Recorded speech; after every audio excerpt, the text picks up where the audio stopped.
All right. Here's a scenario, guys. You go to the doctor, and the doctor tells you have pre-diabetes. What? Yeah. Well, yeah, Mitch. Sorry. Mitch already answered my next question. What's your reaction? What is pre-diabetes? I thought it was a yes or a no thing. Yeah. Okay. All right. Troy, what's your reaction? I mean, you're a doctor, but I'm still curious. Oh, I know. Yeah, my heart rate would go up about 30 beats a minute, I think. Hearing that, just knowing the potential complications of diabetes, just hearing I was kind of in that pre-diabetes range. So it would make me very anxious. Yeah. So you are aware of pre-diabetes, right, Troy? Sure, yeah. It's something you've heard of. Mitch, it's something you've never heard of before? I think in passing in a meeting or two, but it's not something that I've thought about. All right. So I was told I was close to the pre-diabetes level one time at a doctor's appointment. And I was a lot like Mitch. I was like, what? What's pre-diabetes? But it was kind of a shock to my identity because, I was being told I was close to this edge of this health condition. Was a bit of a shock because I consider myself a healthy person. I mean, at the time I had a little bit more body fat that I wanted. I didn't think I was really that overweight. I didn't think I was somebody that was, at risk of diabetes. A lot of people would tell me I was skinny. If I said, I need to lose some fat, they'd be like, no, you don't. I didn't feel any different. I still thought I was eating healthy and exercising. So it was a bit of a shock to find out that my fasting blood glucose was high enough that I was close to being close to prediabetes. But it was a turning point. I've talked about this on the podcast. Like those numbers really forced me to start becoming honest with myself. And I realized I was once active in eating well. I really wasn't at that point in my life. The reality did not match the image I still had of myself. And prediabetes is something that if you're told you should have, it's something you should really take seriously. And that's what we're going to talk about on the show today. This is Who Cares About Men's Health with information, inspiration, and a different interpretation of men's health. My name is Scott. I bring the BS, the MD to my BS, Dr. Troy Madsen.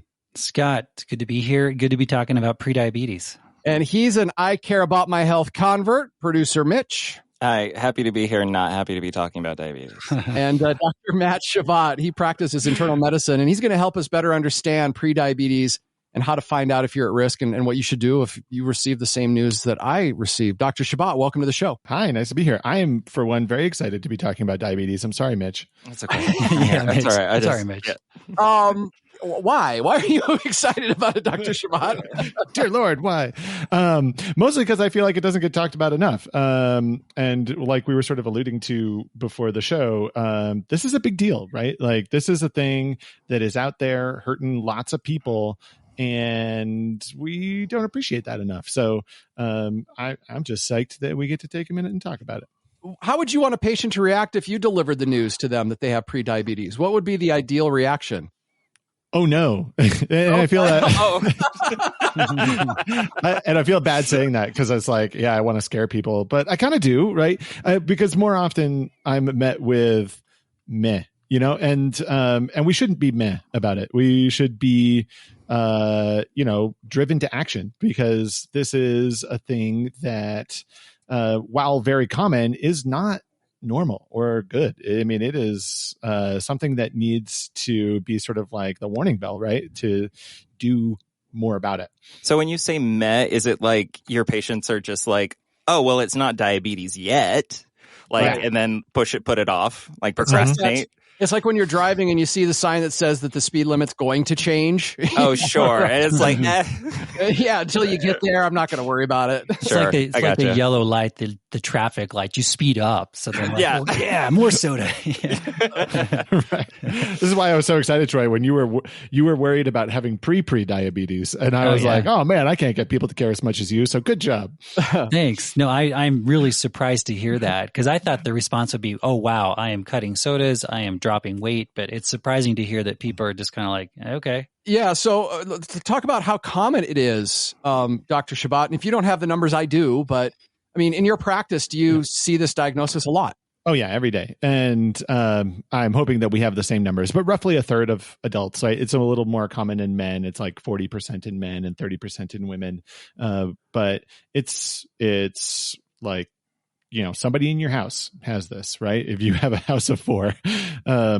So it's just enormously common. It is like a distinctly Western phenomenon. And by that, I mean like an American phenomenon, right? It's the milieu that we live in. So yeah, 1 in 3, according to the CDC, have it. So you got that right. 8 in 10 don't know they have it, which is scary, right?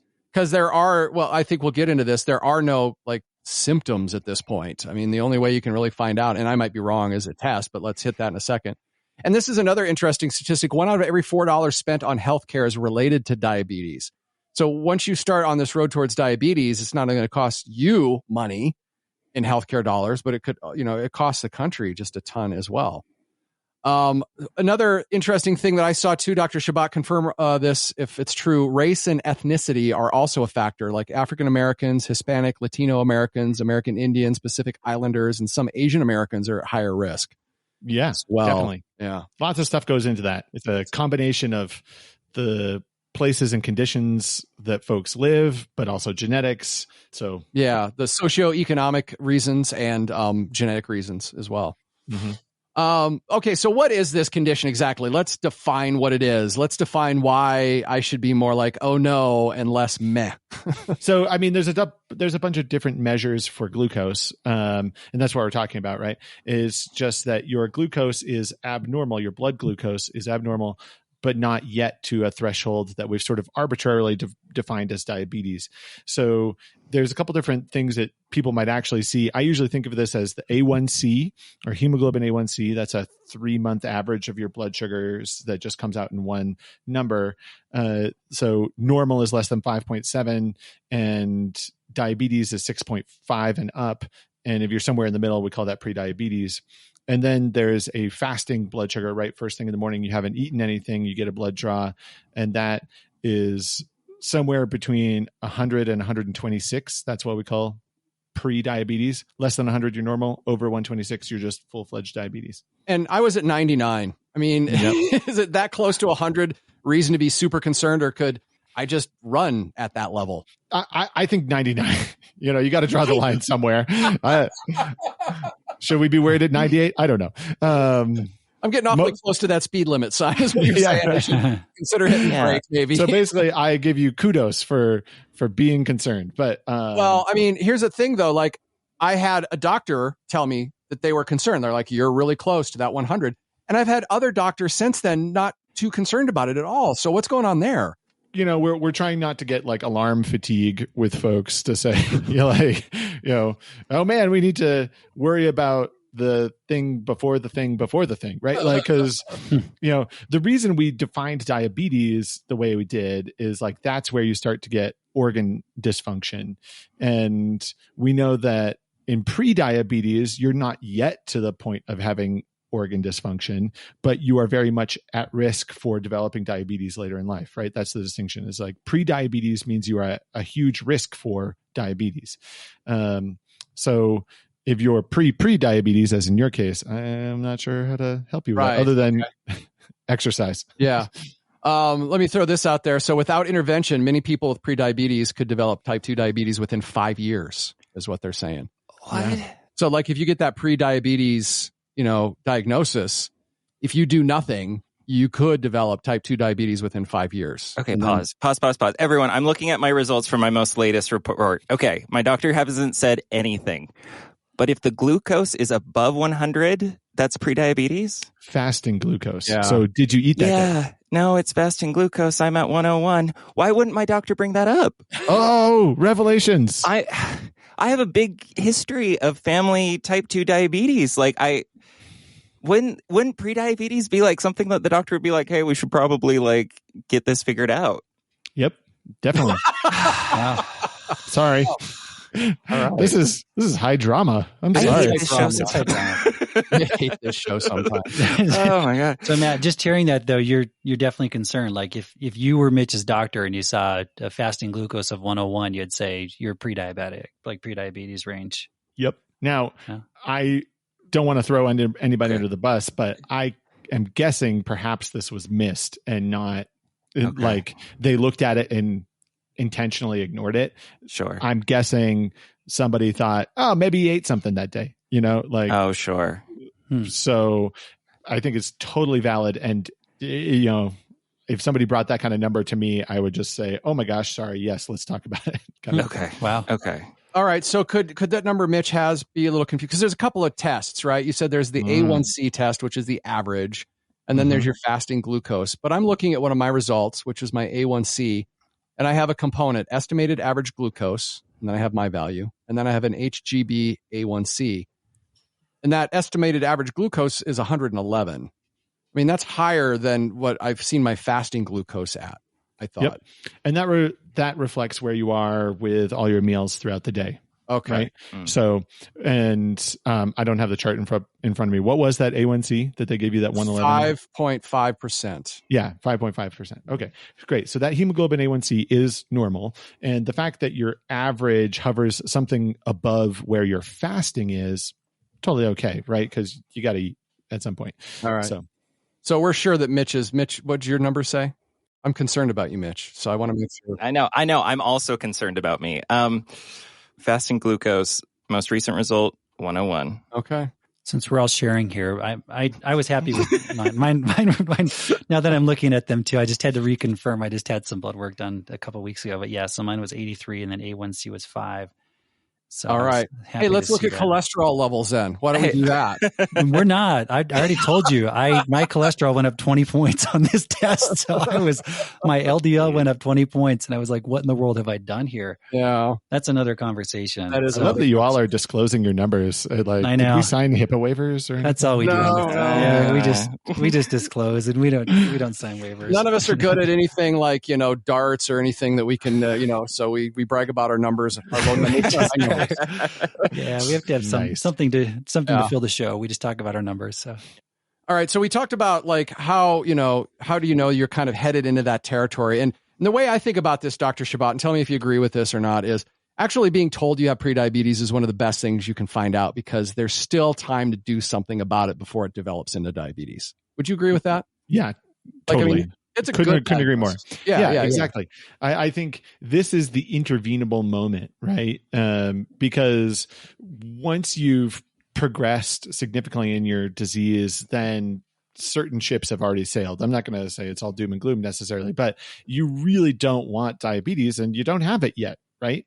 And you're in good company. There's, if you have pre-diabetes, there's a lot of people in that situation, and they don't feel anything yet. And that that's the good thing about it, right? It's like you're not going to keel over or anything. You have time to really reevaluate what you're doing in terms of your diet and your exercise.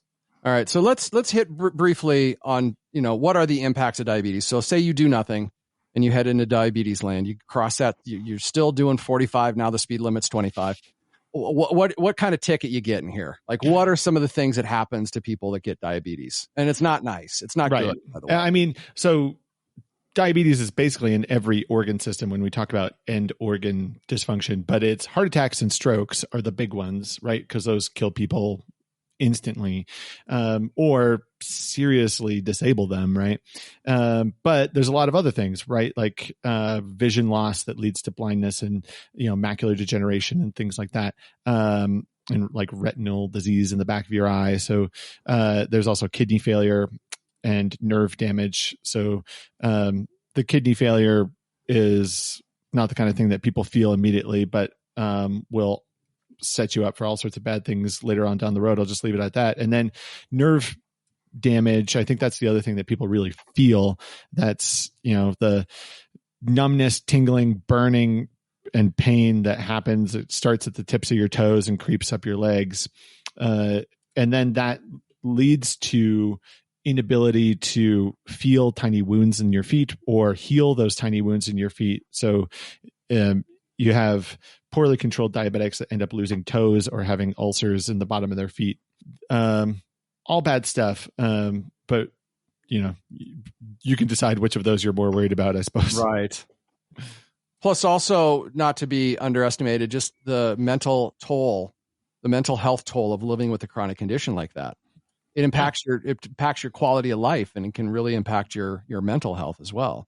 Right. And you're living from medicine to medicine, and there's lots of doctor's appointments. There's lots of testing, and the people who really do badly ignore their diabetes, but even the people that are on top of it, it is a lot of work. And effort and time you could be spending on better things in life. Like it's just better not to be there. And then for men in particular, is it true? I've heard it can impact testosterone production, leading to low testosterone levels, and also it can lead to erectile dysfunction. Yes. Yes to all those things. So the testosterone connection, I think, is interesting, and we can talk about, but the erectile dysfunction is even independent of testosterone levels. It's, you start to get blood vessels that don't pump blood well, right? That's the basis of all those diseases I talked about before, right? The problem going on in the back of your eye, the problem going on in your kidney, and that's also going on in your penis, right? So you don't get good blood flow, and that leads to that erectile dysfunction. I was going to say, in terms of complications, Matt, everything you talked about, and I think just seeing the other end of that, the people who come in with diabetes that they've had for years, and what they face as a result of it, it's a horrible disease. And I feel so bad for people who have it. And where I also do a lot of work in wound care, quite honestly, the majority of patients, or at least 40% of patients I see in wound care are people with diabetes. Like you mentioned, those wounds on their feet, complications, infections in the bones in the feet. So, I'd hate to just pick a disease out there that I just wouldn't want to have, because I'm afraid if I say that, then I'm going to get it, or else I'm going to get another really bad disease. But I can say diabetes, if I had to pick a disease I'd never want, or a condition, diabetes would definitely be at the, toward the top of that list, if not the top, just because of everything you mentioned and everything that just goes wrong as a result of it. All right. So I'm freaking out. Sorry, no, it's fine. It's fine. Okay, so I have a family history. Diabetes. So I don't have it though. I don't have it. So I have a family history of diabetes. I apparently have been in a pre-diabetic for the last year and a half. You said it can be 5 years until things happen. What could I do to change my life, like tomorrow, that could help me like move away from the edge? I'm so excited that we have a test case right here, right now. I'm so glad you're excited. But I will say, like, he's been monitoring it for the past, how many years would this be? I guess you're getting it every quarter, so it hasn't been in years, right? Yeah, every quarter. So about a year and a half or so. Got it. It's been a year and a half, and it's been about the same over that year and a half. Yeah. Kind of like a 101 to 103 range, it sounds like. Yeah. So, I mean, the good news is, right, Dr. Spot, I'm going to go ahead and do the diagnosis here. Please. Be my guest. I think you're well trained at this point. The good news is it stayed the same. And I think that statistic I said about it's going to develop into diabetes, we're not seeing the trend towards that. Sure. Yeah. I think, that particular statistic that we said, it's like in 5 years, that is really variable. It should be noted, right? And a lot of times while we're doing lifestyle things, what we're doing is monitoring this, right? And, it sometimes just not progressing anymore is a success in and of itself, right? So it's not all doom and gloom for our friend Mitch, but we could talk about the other things that we can do by tomorrow, and then sort of like the long-term stuff. So I think we alluded to diet and exercise, and we can certainly go there, but there's also recently a little bit of like prescription medication that's been used in this zone to prevent progression to diabetes. Are we ready to talk about that? Before we get there, let's talk about these risk factors. If somebody should even know they should be concerned. We've all had our numbers done. Is this a pretty standard test that a doctor is going to do if you go into a physical, or is it something you're going to have to ask for? Because if I understand correctly, there are no symptoms to prediabetes. You do not know. Yeah, the only reason I have these numbers is because I'm getting tested for a different medication, and I just happen to have them. Right. So, okay. Yeah, no symptoms whatsoever. Yeah, let's say somebody comes into your office. Like, what's going to dictate whether you give them a test to determine if they have it? Age and weight. Okay. When I say weight, I mean BMI. So if you're, and maybe you guys have talked about BMI, but I always sort of define it for people a little bit. It's, your weight for your height, right? So it's your weight adjusted for your height. And if you're overweight, that's a BMI over 25, or if you're obese, that's over 30. That's a little bit of a deceptive number, admittedly, because it doesn't really allow for muscle mass. It just sort of assumes fat mass. So like Dwayne "The Rock" Johnson would have an obese BMI, but obviously he's not obese. He's made out of muscle. But it's sort of a population-based metric that we have, is say, like, if you are overweight, then you should be getting some monitoring of your blood sugar, with some regularity. Now, that people will go in different directions about how often that should be. But for me, it's part of an annual physical. Oh, for you, it's an annual physical. Every patient that comes through your door gets one. Who's overweight? Yeah. Oh, okay. Well, I mean, so some of the other risk factors I saw, 45 years or older. Yep. If your parent, brother, or sister has type 2 diabetes. Mm-hmm. If you're physically active less than 3 times a week.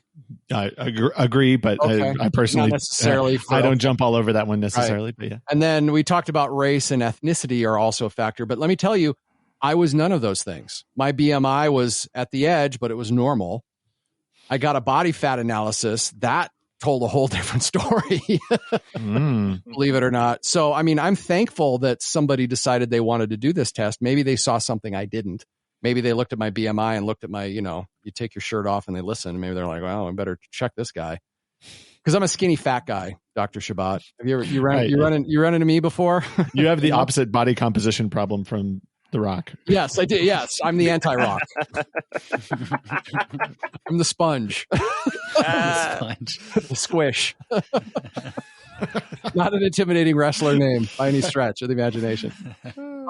So if somebody's overweight, you would suggest this. Is this something that somebody could suggest on their own? And what's the cost? Like, I mean, is it a good investment of my dollars? Very good investment, right? I mean, this should be minimal as far as blood tests go. It's almost gotten as an afterthought sometime, which I think might have been the case with Mitch, right? You probably had a panel that was looking for other things in regards to other medicines, and the glucose just happened to come along with it.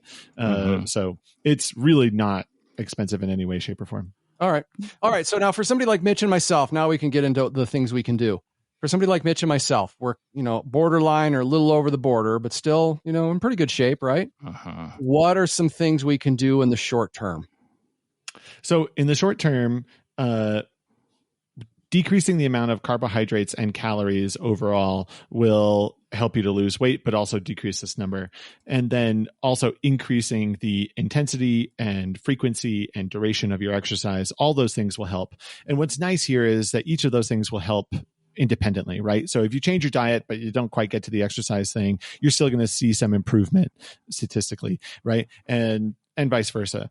And as I sort of alluded to, there's medicines, right? That's sort of like the thing that takes effect tomorrow. Those lifestyle changes are hard, admittedly, right? And I do a lot of talking to patients about those because they're just, so tricky to really work into your life. And I think people kind of beat themselves up about it sometimes. So I usually, try to approach it as like, this is hard for a good reason, right? Like, let's try to acknowledge that, but also tackle it.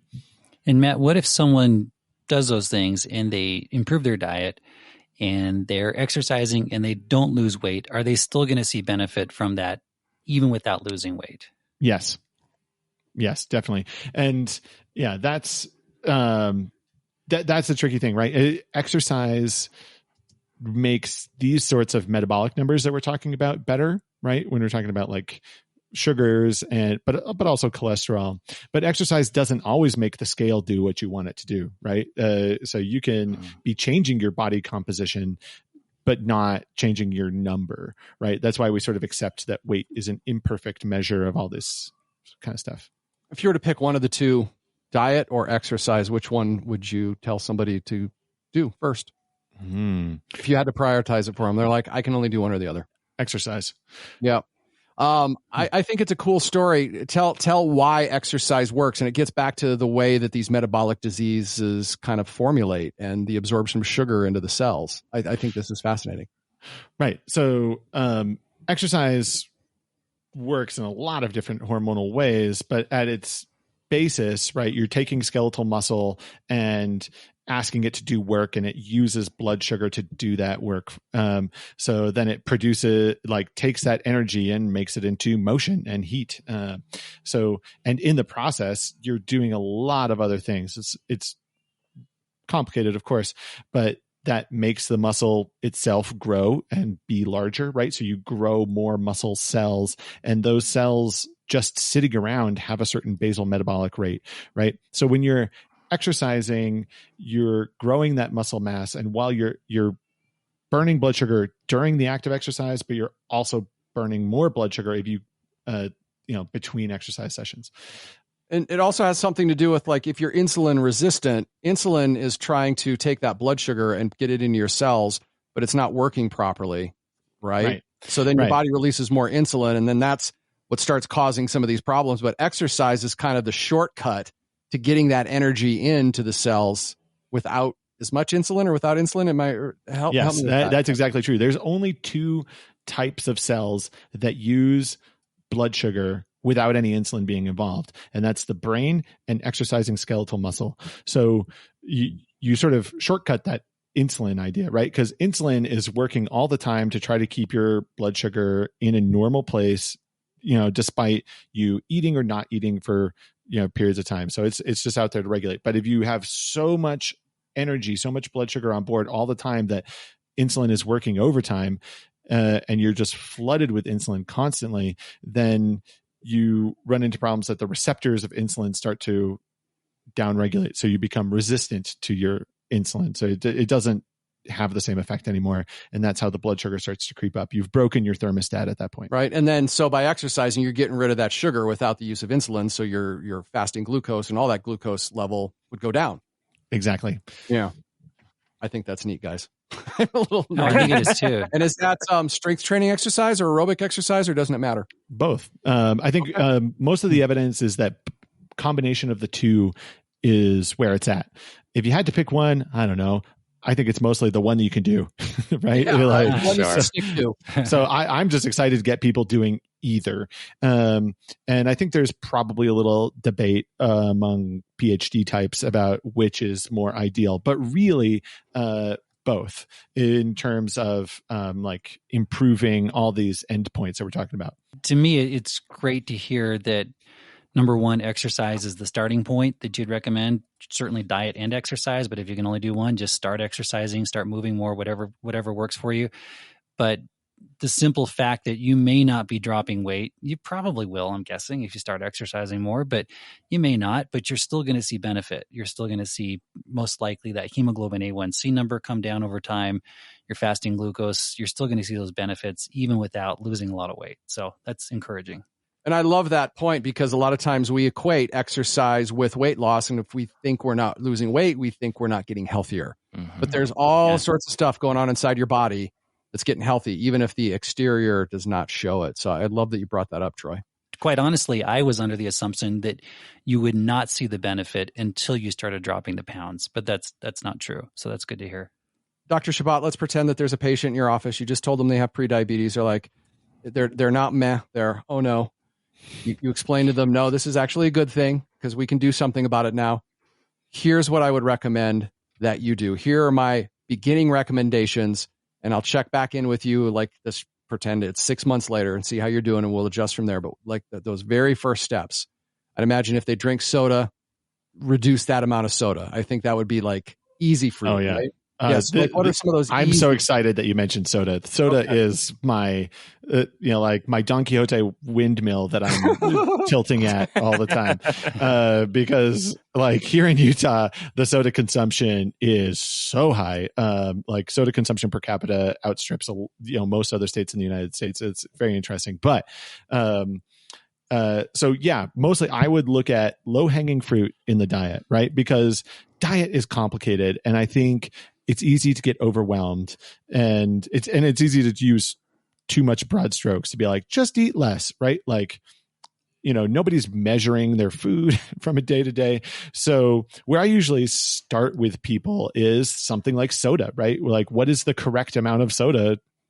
0, right? That is high octane, terrible fuel to put in your body. It is like no redeeming anything, because it is such a huge sudden burst of blood sugar that almost nobody's insulin can keep up with that, right? Unless you are literally just going to run in, like directly after drinking that soda, it's it's gonna you're going to go through a transient period of having your blood sugar be abnormally high. So I would say increase your exercise, decrease your amount of refined sugars that you're taking in, and think about metformin, which is the medicine that I end up talking to people about. So decreasing those refined sugars, like we talked about, it's soda, it's dessert, it's white bread. To some extent, it's also things like pasta. But mostly it's soda and desserts, right? Okay. Those things are just hard to mitigate. And exercise, like we talked about, it's always a negotiation. It's always a little bit of, what can you do? But it just has to be more at the end of the day, right? If you ask a doctor, how much should I exercise? They'll say more. So exercise is as close to a panacea, like a cure-all that we have. And for lots of other reasons beyond what we're talking about here, but definitely for this. All right. It's important to do changes that you can maintain for long periods of time, right? That you can conceptualize well and keep up, right? So as far as a lot of these things, I say like, the perfect amount of soda is probably 0. But admittedly, if you go to a party, maybe that's, like once a week, like that's okay. Right. And allowing yourself that, because it's the things we do daily that really hurt us. And then the medication options, right. Which is that, there's been some studies that showed that there's a pill that prevents progression to diabetes, and that's metformin. And I prescribe that pretty regularly. There's pluses and minuses for any medication, right? There's no such thing as a 0 side effect medicine, but that I think has to be part of the conversation. Especially for a lot of people who are going to struggle with this, because it's hard. Even if you follow all my advice, right, that can have like the genetic cards stacked against you, and you can't stop aging, and all the between genetics and aging. Sometimes, despite our best intentions, we see the numbers go in the wrong direction. So hearing those treatment options, and let's say again, thank you, Mitch, for being the person we're able to kind of talk about some numbers. No problem. I appreciate it. With Mitch's numbers, would you bring up something like metformin, or would you just say, hey, you're a little on the high side, let's focus diet and exercise and recheck this in a year or two? Where Mitch is, I would not necessarily jump right to medicines, that's for sure, because he is, yes, prediabetes, but I think, you got to appreciate the gradient here in that, if normal fasting glucose is 100 or less, you said you were 101, 102, right? Yeah. Yeah. So that's still not, so far gone, right? I think you could easily see enough effect size from a lifestyle change to stave this off for many, many years or forever. You feeling better, Mitch? Yeah, okay? Yeah, I'm feeling better. That's fine. I don't know if I believe you. No, that's just kind of it. It's having had diabetes in my family, having seen some of the things that happen, like that's always been a fear. That's always been a concern, something to make sure that I don't get to that point, right?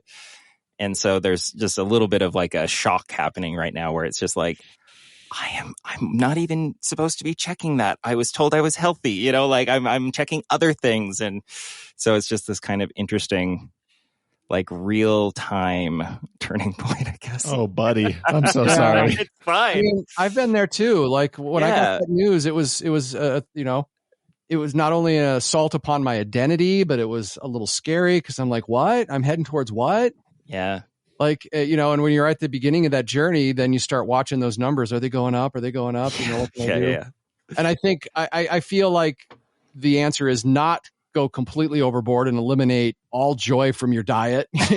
Right. Is it just like managing portions a little bit better? Or is it just trying to, just like Dr. Shabbat said, just a little bit more exercise? Mm-hmm. When you can. I don't know. I was going to say, would it be helpful for Mitch to get a hemoglobin A1C checked as well at this point? Yeah, I think so. I think more information is helpful in this. And I think the hemoglobin A1C, I honestly kind of prefer to some degree because it reflects a larger time period, right? Any one glucose can cheat a little bit, right? Yes, you were fasting, but were you fasting for 10 hours? Were you fasting for 6 Sure. hours, right? Like, did you have a midnight snack? I don't know, right? So the hemoglobin A1C kind of gets rid of some of that guessing. So I think it would be a great test. Something else I came across, Mitch, is the National Diabetes Prevention Program from the Centers for Disease Control and Prevention. They have these programs. It's not so much that they put it on, but I think they must provide the information. Dr. Shabbat, are you familiar with these? Like, we have some at University of Utah Health Center clinics. There are numerous ones out in the community. I'll put a link up. You can find one near you. Tell me a little bit about what this is if somebody is just so overwhelmed that they want to take control of it, but they just don't have the knowledge or the experience yet to do that. These programs are great, and they're basically a lot of education. And I think we were starting to tiptoe into this of like, okay, now what do I do with my diet, right? There's a lot of things you can think about or do, right? Like, how do you decrease your portion sizes, right? How do you decide which things have less refined sugars, right? We're throwing these words around, but that's not obvious, right? And these sorts of prevention programs are, have dietitians involved and exercise therapists and coaches and things like that, as well as people that are there to help you navigate this idea and like how to make it better. So I think how do you adjust your diet, I think is the really complicated thing that they help with the best. We talk on this podcast a lot about the core four: diet and nutrition and sleep and mental health. But, within nutrition, wow, there's a lot to know. Yeah, sure. There's a lot that we were maybe never taught, or perspectives we never considered before. And these programs can help, if you need that extra help. And there's no shame in, investing a little money if you have to, because it's better than what you're going to spend if you get diabetes or the impact it's going to have on your life. Sure. All right. Well, is there a takeaway you have, Troy? Just from hearing about both of your experiences, that it's probably not a bad idea just to get a fasting blood sugar checked, even if you don't fall into those categories. And Matt, I don't know if you agree with that, or if you're ever just doing that with people like under 45 who are not overweight. But just kind of hearing your experiences makes me think that it's probably not the worst idea to do that maybe once every few years. Yeah, I agree with the idea of getting a fasting blood sugar. I often don't, I'll admit, because I'm just trying to access the most people. And if people show up in my clinic without having fasted, and I say, great, we'll just get the A1C, right? And we know that's not the same and it's not totally perfect, but the important thing is to get checked one way or the other, right? And, if it takes a second trip to get checked, I'm like, oh, I got to come back tomorrow and skip breakfast and things like that. A lot of people let that slide and don't actually do it. So the best test is the one that you do. And I've contacted my physician beforehand and said, before I come in for my appointment, I'd like to have this test. Can you make that happen? So then we can discuss the lab work during my appointment. So that's another option. Yeah, that's totally a great option. Mitch, take away.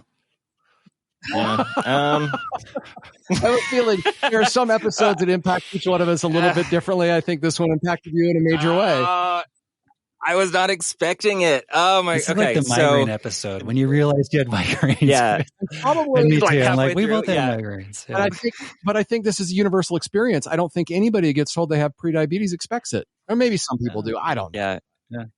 Well, and I guess that for me at least, it just kind of continues to like prove like the thesis of men should talk to each other about their health, because how else would I have known, right? If because I've been really focusing on mental health over the last year, mental health and sleep. Those were the big ones that I've been focusing on. I've been working on PT to get better. I haven't been working out quite as much as I used to. I'm still doing it a couple times a week.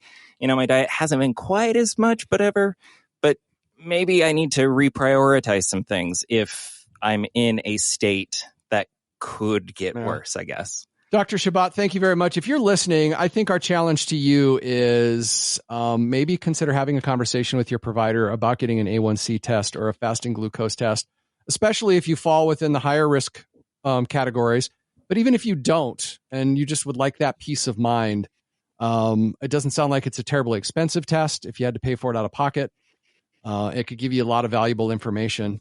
And if you've been told you have prediabetes, hopefully this podcast is taking you from meh to, oh no, what should I, what can I do today? What's one thing I can do today? And I think my takeaway from this is that one thing is get out and exercise first and foremost, do a little bit more. If you're doing nothing, start doing some, and then start working on those refined sugars in your diet.